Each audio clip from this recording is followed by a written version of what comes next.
কবি পুণ্যেন্দুপত্রের লেখা সেই গল্পটা। আমার সেই গল্পটা এখনো শেষ হয়নি। শোনো, পাহাড়টা আগেই বলেছি ভালোবেসেছিল মেঘকে, আর মেঘ কিভাবে শুকনো খটখটে পাহাড়টাকে বানিয়ে তুলেছিল ২৬ বছরের ছোকরা, সে তো আগেই শুনেছ। সেদিন ছিল পাহাড়টার জন্মদিন। পাহাড় মেঘকে বললে, আজ তুমি লাল শাড়ি পরে আসবে। মেঘ পাহাড়কে বললে, আজ তোমাকে চন্দন জলে স্নান করিয়ে দেব।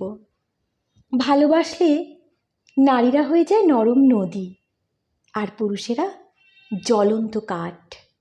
সেভাবেই ছিল মেঘ পাহাড়ের আলিঙ্গনের আগুনে। পাহাড় ছিল মেঘের ঢেউ জলে। হঠাৎ আকাশ জুড়ে বেজে উঠল ঝড়ের জগঝম্প। ঝাঁকড়া চুল উড়িয়ে ছিনতাইয়ের ভঙ্গিতে ছুটে এলো এক ঝাঁক হাওয়া। মেঘের আঁচলে টান মেরে বললে, ওঠ ছুরি, তোর বিয়ে।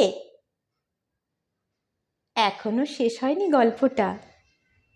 বজ্রের সঙ্গে মেঘের বিয়েটা হয়ে গেল ঠিকই, কিন্তু পাহাড়কে সে কোনো দিন ভুলতে পারল না।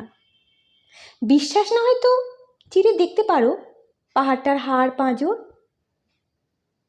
ভিতরে থই থই করছে শত ঝর্ণার জল। নমস্কার।